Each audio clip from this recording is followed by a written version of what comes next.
Hello दोस्तों, आज हिंदी का एक बहुत महत्वपूर्ण टॉपिक संधि, जिसे सब लोगों को डर भी लगता है। बहुत ही शानदार तरीके से मैं आज आपको बताऊंगा। डरने की कोई बात नहीं है। आप वीडियो पूरा देखिए, समझ में आए, पसंद आए तो लाइक सब्सक्राइब कीजिए। संधि संधि दोस्तों दो शब्दों के मेल से बना है, सम प्लस धी। सम प्लस धी, संधि दो शब्दों के मेल से बना है, सम प्लस धी, जिसका अर्थ होता है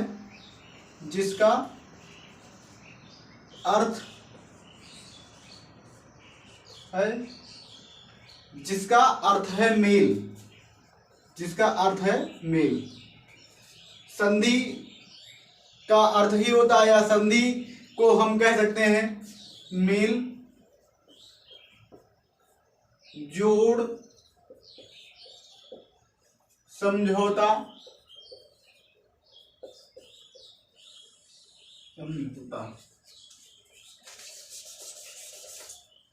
संधि को समझौता कहते हैं।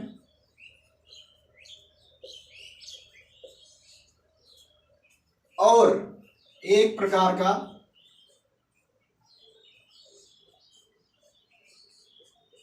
वर्ण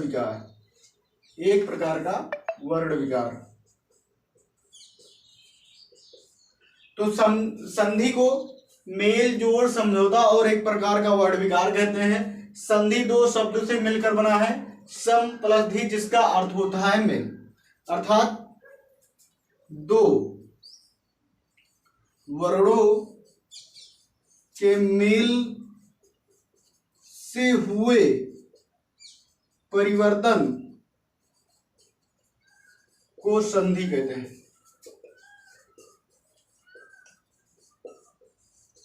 दोस्तों, दो वर्णों के मेल से हुए परिवर्तन को संधि कहते हैं।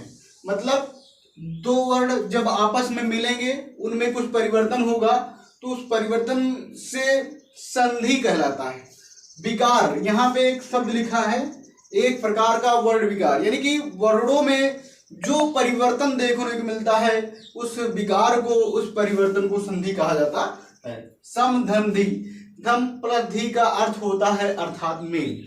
संधि का मतलब होता है मेल, जोड़, समझौता और एक प्रकार का वर्ण विकार। तो दो वर्णों के मेल से हुए परिवर्तन को संधि कहा जाता है। हिंदी में संधि तीन प्रकार की होती है। संधि तीन प्रकार की होती है। नंबर एक, संधि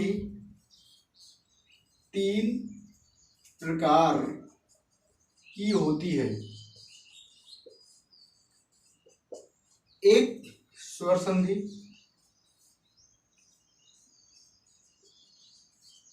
एक दूसरा व्यंजन संधि,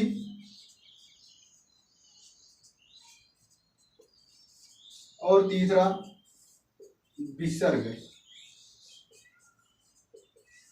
तो हिंदी में संधियां तीन प्रकार की होती हैं। एक स्वर संधि है, दूसरा व्यंजन संधि है, और तीसरा विसर्ग संधि है। जहां स्वर प्लस स्वर, कहने का तात्पर्य है कि जब स्वर के साथ स्वर का मेल होगा तो स्वर संधि होगी। जब व्यंजन के साथ स्वर या व्यंजन का मेल होगा तो व्यंजन संधि। जब स्वर के साथ स्वर का मेल होगा तो स्वर संधि। जब व्यंजन के साथ स्वर अथवा व्यंजन का मेल होगा तो व्यंजन संधि। और इसी प्रकार से विसर्ग के साथ स्वर अथवा व्यंजन का मेल होगा तो वहां पर व्यंजन संधि होगी। तीन बातें हैं, तीन संधियां हैं। स्वर संधि, स्वर के साथ जब स्वर का मेल होगा तो वहां स्वर संधि होती है। उसी प्रकार से व्यंजन संधि, व्यंजन के साथ जब स्वर का, और या कह सकते हो स्वर का या व्यंजन का मेल होगा तो वहां व्यंजन संधि। इसी प्रकार से विसर्ग के साथ जब स्वर अथवा व्यंजन का मेल होगा तो वहां पर विसर्ग संधि होगी। चलिए आगे चलते हैं, स्वर संधि के बारे में डिटेल से बढ़िया से अच्छे से पढ़ाई करते हैं। तो स्वर संधि जो है मूलतः 5 प्रकार की होती है। स्वर संधि मूलतः 5 प्रकार की होती है, बहुत ध्यान से देखिएगा। स्वर संधि के भेद या प्रकार 5 प्रकार की होती है। नंबर 1 दीर्घ स्वर संधि। दीर्घ स्वर संधि, इसका सूत्र है अका शवर्णे दीर्घा। अका शवर्णे दीर्घा अर्थ कहने का तात्पर्य है आ ई उ री के बाद कोई समान स्वर, सवर्णे मतलब समान वर्ण, सवर्णे मतलब समान वर्ण, आ ई उ री के बाद कोई समान स्वर आता है। समान स्वर मतलब जिस प्रकार से पहले शब्द में जो रहेगा, यानी छोटा है तो दूसरे के प्रारंभ में छोटा बड़ा होगा तो वहां पे दीर्घ हो जाएगा। जैसे इसकी परिभाषा है ह्रस्व या दीर्घ आ ई उ री। दोस्तों ये ह्रस्व दीर्घ का मतलब है छोटा हो सकता है बड़ा हो सकता है, के बाद कोई समान वर्ण ह्रस्व या दीर्घ आ ई उ री आता है तो वह दीर्घ हो जाता है, दीर्घ हो जाता है। कहने का तात्पर्य है कि जब पहले शब्द के अंत में आ ई उ री होगा, दूसरे के प्रारंभ में भी आ ई उ री होगा तो मिलकर दीर्घ हो जाएगा। जैसे जैसे बहुत खूबसूरत है विद्या प्लस आलय बराबर विद्यालय। जैसे धन प्लस अर्थ धनार्थ हो जाएगा। जैसे काम धन अर्थ काम कामार्थ।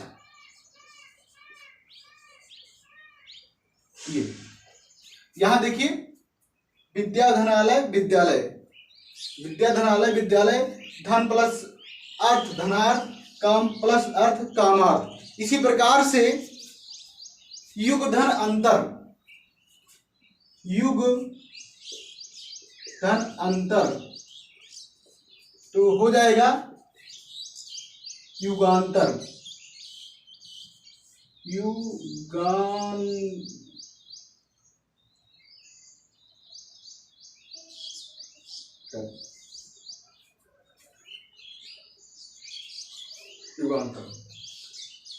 आगे बहुत सारी उदाहरण है, जैसे ले लेते हैं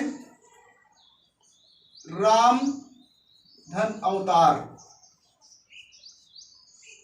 तो हो जाएगा रामावतार। ये दोस्त यहां देखिए, मिटा दे थोड़ा सा, यहां देखिए यहां छोटा है, राम में छोटा है और अवतार में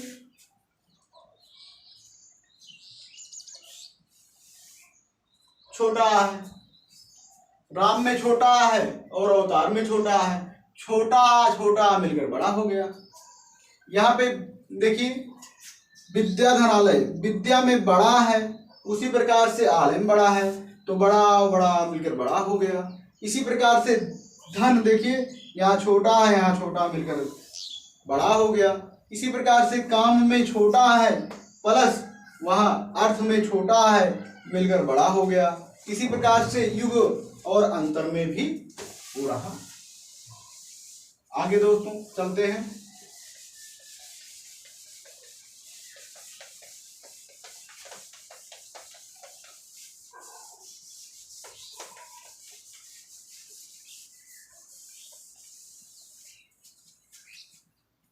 जैसे है देह धन अंत, देह धन अंत तो हो जाएगा देहांत। देह धन अंत देहांत। उसी प्रकार से चरण धन अमृत, चरण धन अमृत तो ये हो जाएगा दोस्तों चरणामृत, चरणामृत। यहां तक बातें क्लियर है। अगर कोई दिक्कत हो कमेंट में बताएं। जैसे देव धन अर्चन, देव धन अर्चन तो हो जाएगा देवार्चन। जैसे शिव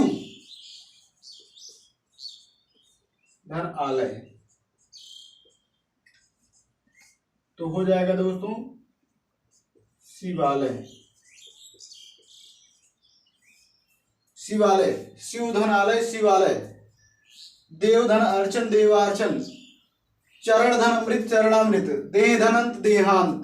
इसी प्रकार से गीत धन अंजलि, इसी प्रकार से गीत धन अंजलि हो जाएगा गीता गीतांजलि, गीतांजलि। आइए दोस्तों ये तो रहा आ वाला। अब ई वाला देखते हैं। ई वाला देखा जाए जैसे नदी धन ईस बराबर दोस्तों नदीस। अगला है रवि, रवि धन ईस रबीस। नदी धन ईस नदीस, रवि धन ईस रबीस। रवि धन इंद्र, रवि धन इंद्र रवींद्र। परिधन इच्छा,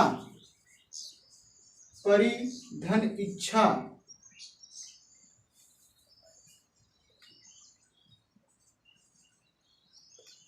परिधन इच्छा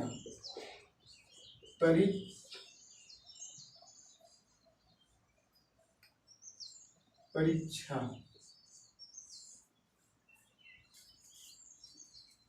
परिधन ईक्षण,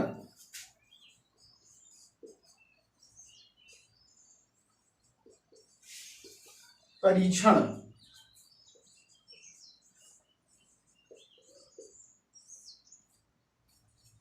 नारी धन इच्छा,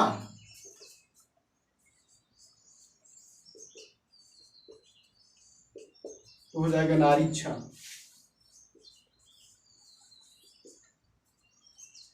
इस प्रकार से ई वाला है दोस्तों। अब आगे चलते हैं दोस्तों। ई हो गया, अब ऊ वाला देखते हैं। बहुत गर्मी हो रही है।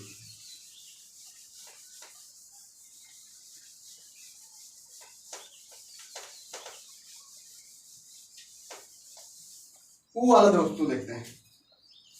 जैसे है भानुधन उदय,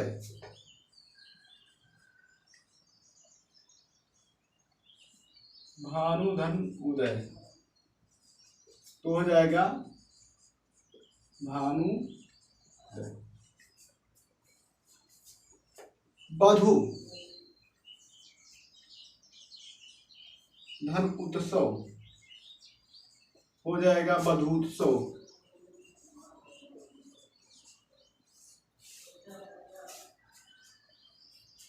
बधुधन उत्सव बाधुत्सव बधुत्सव, भानुधन उदय भानुदय, और स्वयंभू धन उदय स्वयं भू धन उदय स्वयंभूदय स्वयंभूदय।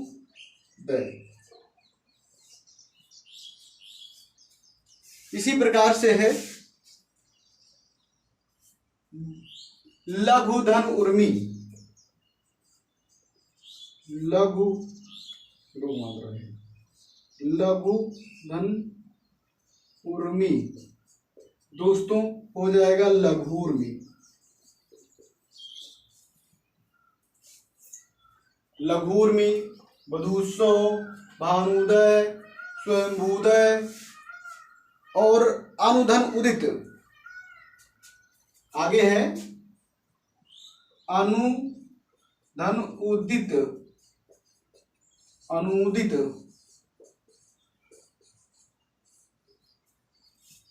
ये रहा अनुधन अनुदित, भानुदय, बधुत्सव, स्वयंभू, लघुर्मी। और दोस्तों भूधन ऊर्जा, भूधन ऊर्जा ये हो जाएगा दोस्तों भूर्जा, ये आपका। इसी के साथ में री वाला दोस्तों देखते हैं, ज्यादा इसका उदाहरण नहीं है। जैसे दो चीजें आप ध्यान में रखिएगा, आपका री वाला हो जाएगा, कोई दिक्कत नहीं आएगी। और हमेशा भी मैं आपको ट्रिक बताऊंगा कैसे जानना है कि आप तुरंत जान जाएंगे कि कैसे है। पितृ धन ऋणम हो जाएगा दोस्तों पितृ। उसी प्रकार से मातृ धन ऋणम दोस्तों, मातृ ऋणम ये है दोस्तों। अगर कहीं बड़ा, बड़ी, बड़ऊ और इस प्रकार से री देखने को मिलता है तो हम देखेंगे कि जहां से टूट रहा है ऐसा कुछ वर्ड देखने को मिल रहा है। बड़ा, बड़ी यानी कि दीर्घ आ, दीर्घ ई, दीर्घ ऊ और री इस प्रकार से देखने को मिल रहा है तो वहां पे दीर्घ संधि होगी। दोस्तों अगर क्लास पसंद आई है तो लाइक सब्सक्राइब कीजिएगा, कमेंट में लिखिएगा। अगली क्लास पाने के लिए हमें लिखिएगा क्लास कैसे लगी, पहली क्लास थी दोस्तों, आप हमें अपना बताइएगा कि कैसे क्या हुआ। धन्यवाद, जय जय।